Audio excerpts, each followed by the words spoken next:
자양럿이라는 시집을 저희 어머니가 내셨어요. 근데 이 안에 제가 이제 딸인 제 그림이 살짝 들어가서 그걸 기념 그냥 해서 작게 제가 자리를 마련했어요. 그래서 전시도 하고 어머니의 시에 대한 이야기를 그냥 소소하게 나누면 좋지 않을까 하는 생각에서 제가 자리를 마련했습니다. 그래서 출간 계기랄지 서예가이신데 왜 시를 쓰게 됐는지 그 시집을 실은 저는 뭐 문학을 꿈꿨던 사람은 전혀 아닙니다.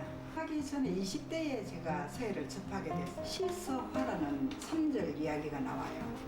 그러면은 우리 동양에서 말할 때 예술을 이제 그 합일해서 완벽한 작품을 만들어낸다 그러면 자기 시라든지 어떤 문학적인 그런 철학이 가미돼도 시 아닌 뭐 어떤 내가 원하는 문장으로 단 몇 줄이라도 써서 그림을 그리고 글씨를 썼으면 참 좋을 텐데 모르게 2010년도에 등단을 했어요. 근데 벌써 그때 제 나이가 50대 초반 조금 넘었다고 봐야 돼요. 그러다 보니까 상당히 늦깎이죠.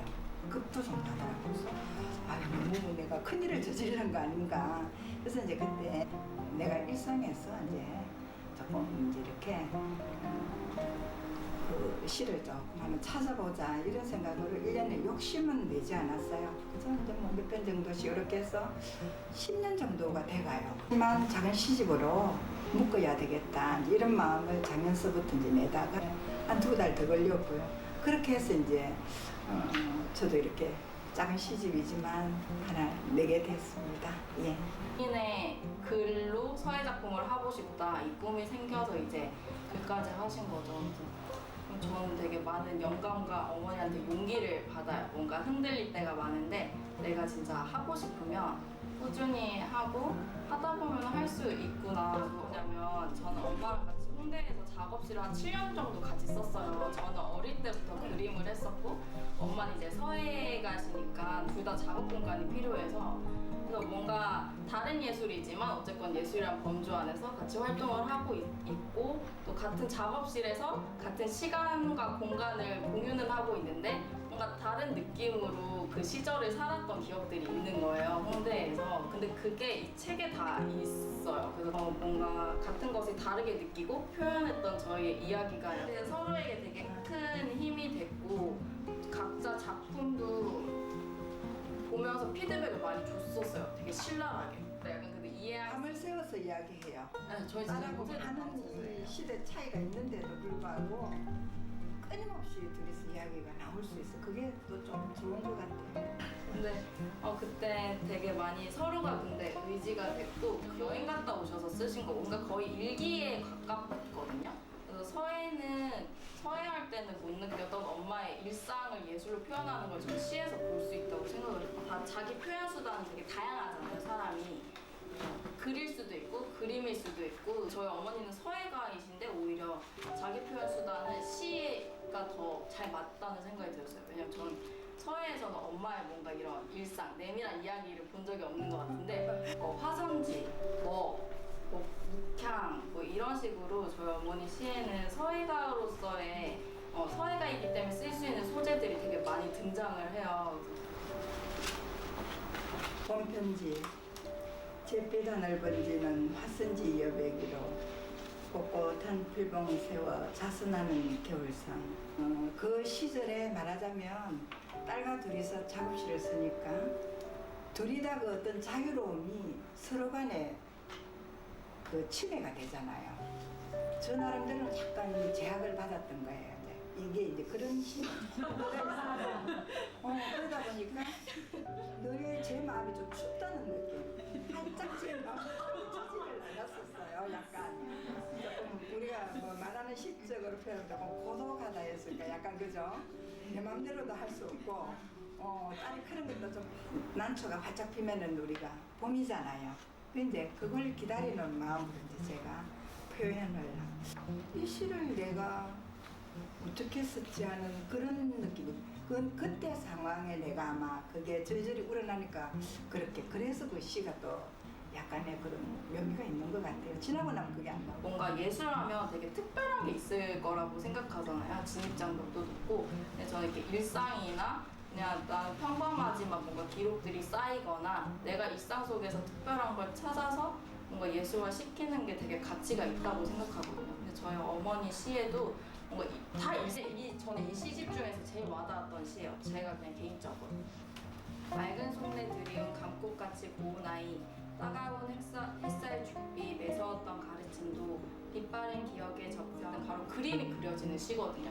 근데 이 시는 제가 약간 읽으면서 그림이 그려졌어요. 그리고 제가 빨리 대답을 못하고 이러면 마당에 나가서 감나무 밑에 팔을 들고 벌을 썼어요, 제가. 벌을 쓰면요. 저기 이제 하늘에 별도 이렇게 반짝반짝하고 달도 찬물이 그릉그릉해서 이제 별빛하고 눈물하고 막 이게 막 범벅이 이제 돼서 막 이렇게 하늘 한번 쳐다보고 엄마 생각하면서 이제 울었다가 멈췄다가 가면 이제 엄마 품에 이렇게 안겼다가 엄마가 이제 눈물 닦여서 이렇게 해서 이제 자라 그러면 이제 들어가서 제가 이제 자고 이랬던 기억들이 반복되는 순간이에요. 훨씬 더 나이가 갈수록 아버지에 대한 그런 뭐가 그리움이 절절해요, 오히려. 여기 보시면 제가 어머니 책에 들어간 그림들을 평소 제 스타일이랑 되게 많이 다르거든요. 계속 컴펌 받고 의논하고 제가 백 당한 것도 진짜 많아요. 근데 저도 제가 늘 그리는 스타일이 아니니까 익숙하지가 않은 거예요. 작가가 갑자기 이걸 위해서 먹을 쓴다? 이건 좀 너무 인위적인 느낌이 나서 제가 할 수 있는 선에서 먹의 느낌을 낼 수 있게끔 계속 고민을 했던 것 같아요. 도시에 있는 자연? 그래서 도시에서 자연이 약간 사람처럼 느껴지기도 하고 그 사람들은 바쁘게 움직이는데 계속해서 그 자리에서 자기의 본 자리를 지키고 있는 자연은 어떤 모습일까에 관심이 많아요. 바람에 흩날리는 약간 외부 환경의 흐름에 맞춰서 도시 안에서 잘 살아가고 있는 나무를 환생해 이제 그 안에 있는 그림으로 그렸던 거죠. 있었는데 그게 나쁜 과정은 아닌 것 같아요. 그렇게 그냥 뭐 전통과 현대와 같이 교류하는 과정도 왜 꼭 필요하듯이 분명히 뭔가 충돌은 있지만 저희도 계속 고민하고 약간 뭐 싸우기도 하고 감정 상하기도 했지만 다 좋은 결과물이 나오기 위한 과정이었기 때문에 이제 아까도 일상에서 시의 씨앗을 찾는다는 이야기를 딸이 했지만 저는 평소 때 이제 그 신문이라든지 인터넷 매체라든지 뭐 길을 가면서라든지 나의 완전한 어떤 나의 실제의 모습 아닌 다른 나를 보여주는 게 어떤 게 있을까 찾다가 갑자기 그렇지 우리 매일 화장을 하잖아. 일반적인 생활 속에서도 이렇게 시를 뭐 만들 수가 있다는 생각을 엉켜 있는 겐지서강에 있습니다. 화장터 장작더미 위 죽은 자의 시체가 눈 깜짝할 사이 한 줌의 재로 남아 문에의 굴레 씻는다 눈물의 겐지서강이야. 많이 태고를 못하겠더라고요. 자꾸 태고를 너무 하다 보면은 자꾸 다른 언어를 갖다 집어넣고 이러면 그때 내 그 감정이 감해질 것 같은 마음이 드니까 그냥 그때 그 감정 그대로가 좀 많이 실렸어요. 저는 시 좋아하면 약간 편견이 있었는데 어머니 때문에 그게 많이 없어졌어요.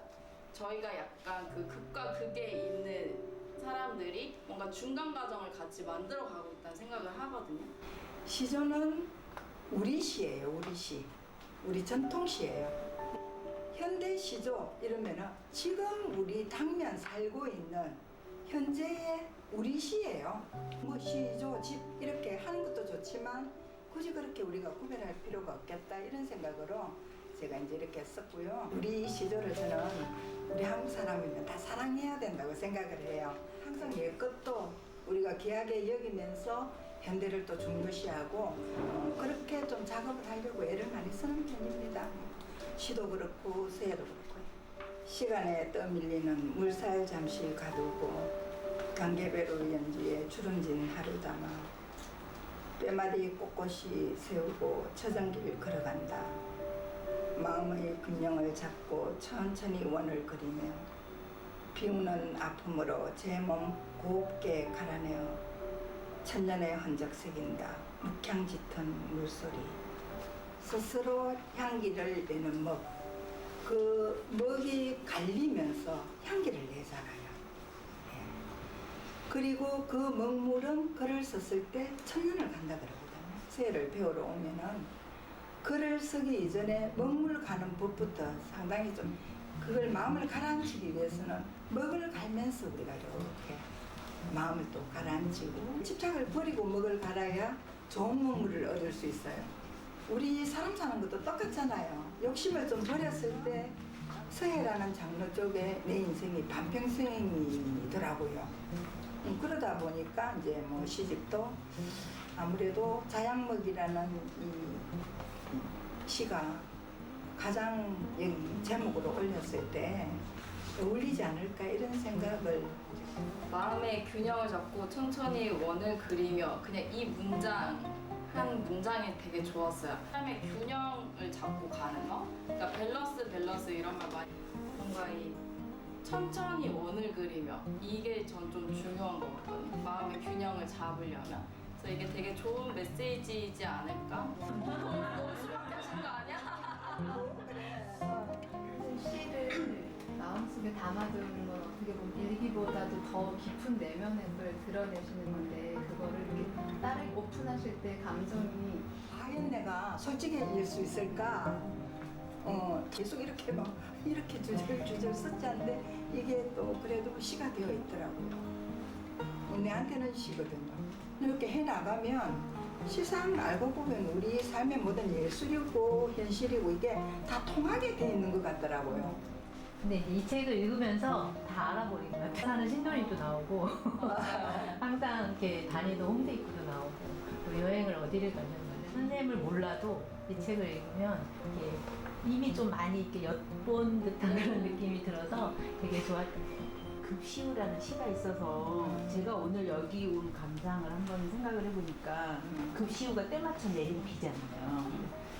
어렸을 때 그 노체가 좀 끄적거리기도 하고 네. 제가 오늘 그 느낌을 좀 이게 급시우가 아닌가 이런 생각이 들어요. 제가 어렸을 때 그 생각했던 거를 아 내가 이런 소나기를 맞은 것처럼 왔는데 엄마랑 같이 왔으면 좋겠다는 생각을 또 한 번 했어요. 두 분이 같이 하시는 모습이 너무 보기 좋아가지고 선생님한테 손현정 작가님 어떤 딸인지 그런데 지금은 어떻게 보면 딸보다는 예술 쪽의 동반자? 끊임없는 자극을 줘요, 둘이서. 그래서 다들 꼭 시가 아니더라도 쓴다는 거는 참 좋은 것 같아요. 자기 끊임없이 가는 그 길에 이제 뭐든지 탐구하고 뭐 이렇게 해 나가다 보면은 제 생각에는 누구나 시인도 될 수 있고 누구나 서예도 할 수 있고 누구나 화가도 될 수 있고 다 하시면서 인생을 가면 훨씬 더 사람 마음이 그래도 여유로워지니까 아무튼 오늘 뭐 이렇게 다들 와주셔서 너무 감사했습니다. 고맙습니다.